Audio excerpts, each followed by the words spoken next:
Welcome. আজি 5 জানুৱাৰী, এতিয়া বাজিছে 2:13। এইখিনি কৈ থাকোঁ, this video' only for educational purpose. মই কাৰোকে ট্ৰেডিং কৰিব ৰিকমেণ্ড নকৰোঁ। ট্ৰেডিং ইজ হাইলি ৰিক্সি। অপশ্যন ট্ৰেডিং তাতকৈ বেছি ৰিক্সি। চাওঁ এতিয়া মই ফটাফট ক'ত ট্ৰেড লাইন, ছাপৰ্ট, ৰেজিষ্টেঞ্চ ক'ত আছে মই ধুনীয়াকৈ বনাই লওঁ।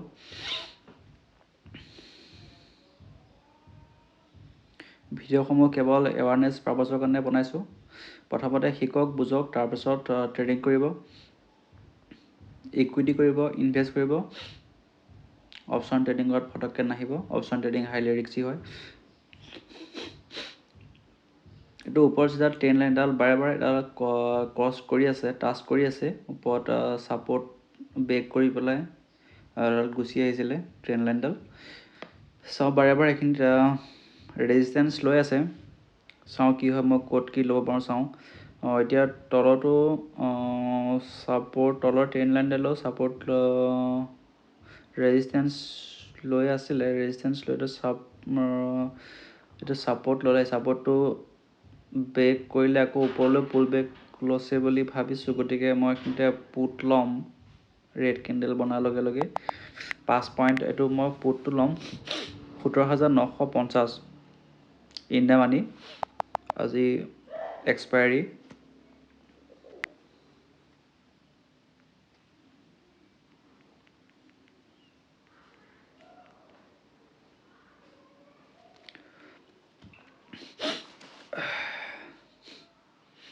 চাওঁ কিমান প্ৰাইজত এইটো ল'ব পাৰোঁ।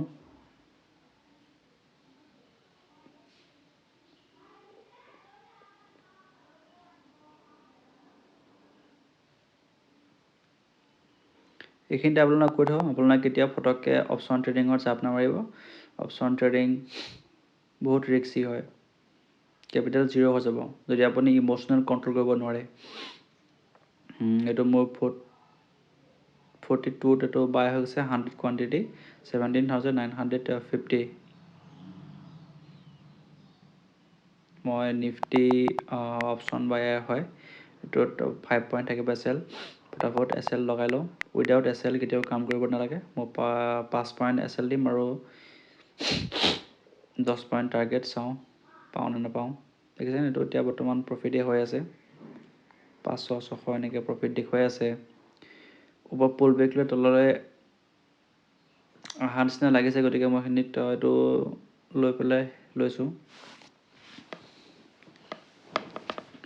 কিন্তু এইখিনি তলৰ পৰা ওপৰলৈ গুচি গ'ল, দেখিছেনে। সদায় ষ্ট্ৰেটেজি কেতিয়াও কাম নকৰে। 60-70% কাম কৰিলেই মাহত প্ৰফিটেবল হোৱা যায়।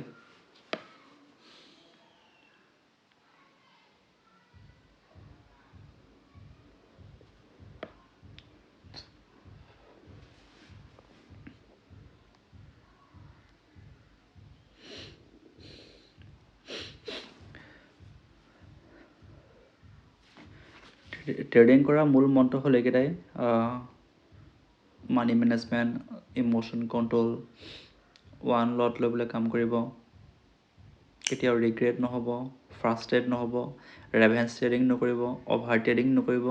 তেতিয়া অপশ্যন ট্ৰেডিঙত বা ইণ্টাৰডে ট্ৰেডিঙত প্ৰফিটেবল হোৱা যায়। বেলেগৰ প্ৰফিট দেখি কেতিয়াও অপশ্যন ট্ৰেডিঙত বা ট্ৰেডিঙত জাপ নামাৰিব। এইবিলাক হ'ল বেছিক কথা আৰু। ছাপৰ্ট, ৰেজিষ্টেঞ্চ, ট্ৰেণ্ড লাইন এইবিলাক ভালকৈ যদি জানে, প্ৰাইচ একশ্যন জানে, অপশ্যন চেইন যদি ভালকৈ জানে, তেন্তে এইবিলাকে ছাফিচিয়েণ্ট। ইণ্ডিকেটৰ বেছ ট্ৰেডিং বহুত লেগিং হয়, পাছতহে ছিগনেল দিয়ে। গতিকে ইণ্ডিকেটৰ বেছ ট্ৰেডিং ইমান ভাল নহয়। আপোনাৰ কেণ্ডেল ষ্টিকত কৰিব পাৰে, ইনচাইড কেণ্ডেল কৰিব পাৰে, ট্ৰেণ্ড লাইনত কৰিব পাৰে। এইবোৰ ভাল আৰু প্ৰাইচ একশ্যন এইবোৰ বেষ্ট। আৰু বিশেষকৈ চাইক'লজি ডেভেলপমেণ্ট কৰিব লাগিব, তেতিয়া ট্ৰেডিঙত ছাকচেছ হোৱা যায়। আপুনি আজি শুই উঠিয়ে ট্ৰেডিং কৰিয়ে লাখ টকা ইনকাম কৰিম বা মই প্ৰফিটেই হৈ থাকিম বুলি কেতিয়াও নাহিব মাৰ্কেটত। প্ৰফিটেবল হ'বলৈ বহুত টাইম লাগিব। আপোনাৰ 2 বছৰ, 3 বছৰ, 4 বছৰ, 5 বছৰ, 7 বছৰ, 8 বছৰ লাগি যাব পাৰে প্ৰফিটেবল ট্ৰেডাৰ হ'বলৈ।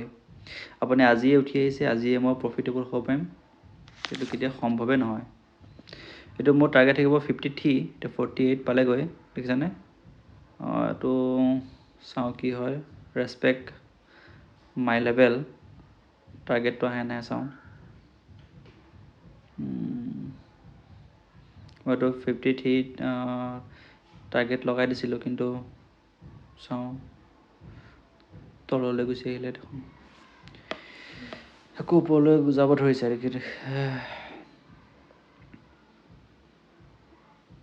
এইটো মোৰ এছ এল থাকিব, এইটো 37ত।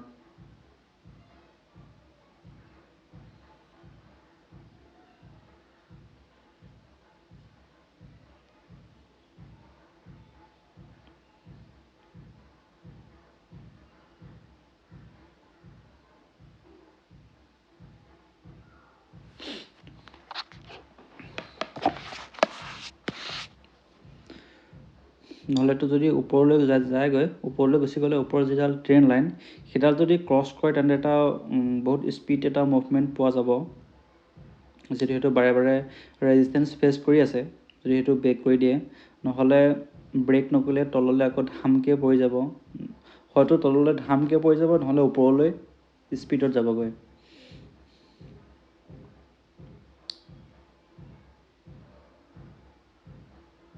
বোলে মোৰ ভিডিঅ'সমূহ চাই কেনেকুৱা পায় কমেণ্ট কৰিব।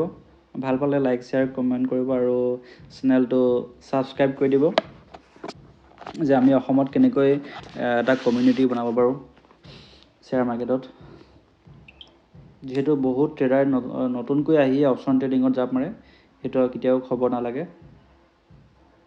অপশ্যন ট্ৰেডিং হাইলি ৰিস্কি হয়।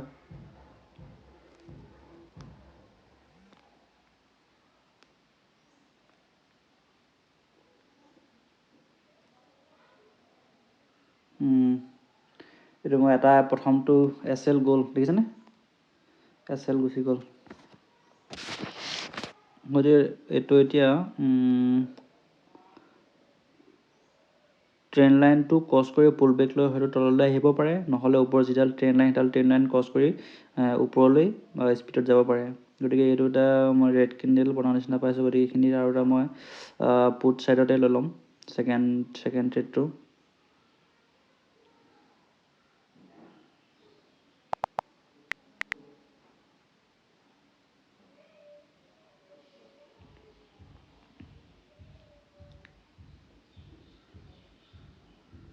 এইটোৱে লাষ্ট ট্ৰেড হ'ব। অভাৰ ট্ৰেডিং হাইলি ৰিস্কি হয়।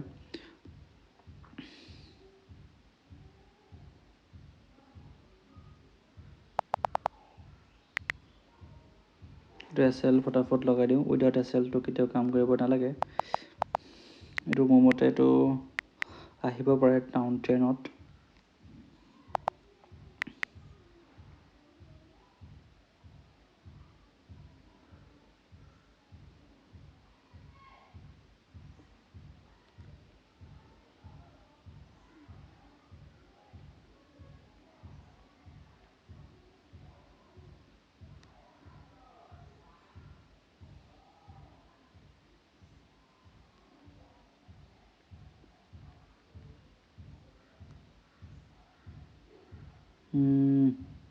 এইটো ছেকেণ্ডটো এছ এল গুচি গ'ল, দেখিছেনে? দুটা এছ এল গুচি গ'ল। এতিয়া এনেকুৱাতে চাইক'লজিবিলাক ডিছবেলেঞ্চ হৈ যায়। এতিয়া যদি মই ওপৰা-ওপৰি আৰু এনেকুৱা থাকিলেকে মানে ওপৰা-ওপৰি বহুত ৰেভেঞ্চ কৰিব মন যায় মাৰ্কেটত, গম পাইছেনে? মাৰ্কেটত ৰেভেঞ্চ কৰিব গৈ আপুনি মানে ডিচাইড কৰিব নোৱাৰা হৈ যায়, কি ট্ৰেড ল'ম, কি ট্ৰেড তেনেকুৱা মানে এটা বহুত এটা মানে চাইক'লজি ডিছবেলেঞ্চ এটা হোৱা যায়। আৰু ট্ৰেড ল'ম, কি ল'ম, অমুক ল'ম, তাৰমানে বহুত এটা প্ৰেছাৰ পোৱা যায়। দুটা এছ এল যদি একেলগে হিট হৈ যায়, তাৰপিছতেই মানে অভাৰ ট্ৰেডিং আৰম্ভ হৈ যায়। গতিকে এইখিনি ধুনীয়াকৈ আপুনি ধুনীয়াকৈ এবাৰ শান্ত হওক। এনেকুৱা হ'লেকে ধুনীয়াকৈ শান্ত হ'ব। শান্ত হৈ আপোনালোকে চিন্তা কৰিব যে আপোনাৰ ছেটআপৰ আৰু কিবা পৰিব নেকি, এতিয়া ক'ৰবাত ল'ব পাৰিব নেকি আৰু, দেখিছেনে? ওপৰত যিটো ৰেজিষ্টেঞ্চ আছে, ৰেজিষ্টেঞ্চটো বাৰে বাৰে টাচ কৰি আছে। যদি এইটো টাচ কৰি অলপ যদি ব্ৰেক হৈ যায়, এইটো হয়তো এটা ফুল এটা মুভমেণ্ট পোৱা যাব কল ছাইডত। তো মই 17,900 কলটো চাই লওঁ। 17,900 কলটো 44 বৰ্তমান চলি আছে প্ৰাইচটো। এইটো যদি এটা ব্ৰেক হৈ যায় এটা বহুত স্পীডত যাবগৈ, যিহেতু বহুত টাইম এইটো টাচ কৰি আছে। টাচ কৰি কৰি এটা ওপৰলৈ যোৱা এটাৰ সৰু হৈ আছে না, ওপৰৰ ট্ৰেইন লাইনডাল তলৰ ট্ৰেইন লাইনডাল যেতিয়া সৰু হৈ আহিব তাৰ ওপৰলৈ যোৱা এটা মানে প্ৰবেবিলিটি বহুত থাকে। 70% 80% মানে চান্স থাকে ওপৰলৈ এটা স্পীডত যোৱা। তাকো এতিয়া ইণ্ডামানি হ'লেকে আৰামছে 25-20 পইণ্ট 30 পইণ্ট আৰামছে দি যায়। গতিকে মই এইখিনি তাত অপৰচুনিটি ট্ৰেড ল'ম। এইটো একদম লাষ্ট ট্ৰেড হ'ব আৰু ট্ৰেড নলওঁ।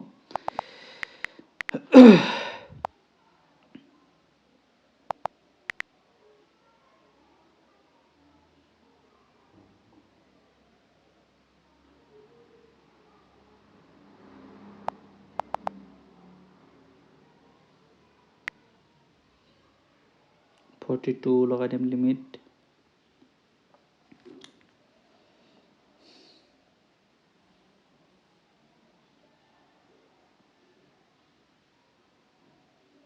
এইটো মোৰ SL থাকিব 5 পইণ্ট।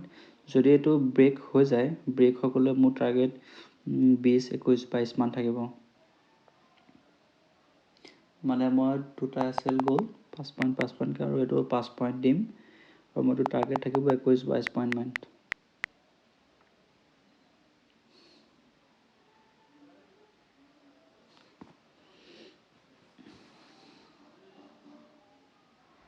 এনেকুৱা ওপৰৰ ট্ৰেইন লাইন তলৰ ট্ৰেইন লাইন মই এনেকুৱা সৰু হৈ আহিলে সচৰাচৰ এটা ভাল মুভ পোৱা যায় আপ ছাইডত, হয়তো ডাউন ছাইডতো যাব পাৰে। ডাউন ছাইডতো এটা ভাল মুভ পোৱা যায় এনেকুৱা হ'লেকে। আপ ছাইড ডাউন ছাইড মানে এটা বহুত স্পীডত মুভমেণ্ট পোৱা যায়, দেখিছেনে? বাৰে বাৰে টাচ কৰি আছে ট্ৰেইন লাইনডাল ওপৰডাল। এইটো ব্ৰেক কৰিব পৰা নাই। দেখিছে উঠি কেনেকৈ গুচি গ'ল, 48 পালেগৈ, দেখিছে? মই 42ত লৈছোঁ, 53 পালেগৈ, দেখিছে? 53 পালেগৈ। মোৰ টাৰ্গেট এইটো মই 63 কৰি দিম। 63 মান থাকিব মোৰ টাৰ্গেট এইটো। দেখিছা মই এতিয়া প্ৰথম কিমান 960 টকা লছ হৈ আছিলে, 960 টকা লছ ৰিকভাৰ হৈ এইটো মই টাৰ্গেট 63 কৰি দিম। 53 মইতো 63 কৰিম টাৰ্গেট।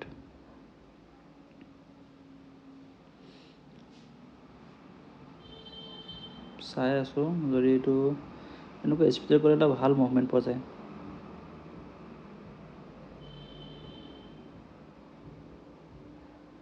এইটো মই টাৰ্গেট 63 কৰিলোঁ।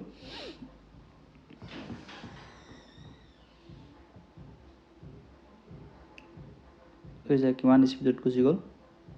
এইটোৱে আৰু এতিয়া হ'ল এক্সপিৰিয়েঞ্চ। ট্ৰেডিং কৰি থাকিলে অট'মেটিকেলি এক্সপিৰিয়েঞ্চ আহি যাব। মই 63 টাৰ্গেট কৰি দিলোঁ।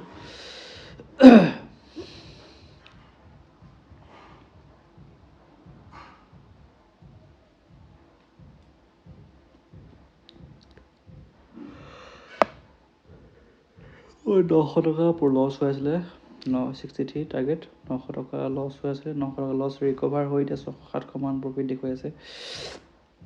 63 আহি গ'ল, 63 মোৰ টাৰ্গেট আহি গ'ল। 42ত বাই কৰিছিলোঁ আৰু তোৰ টাৰ্গেট পালোঁ 63। 1140 টকা বৰ্তমান প্ৰফিট হৈ গ'ল।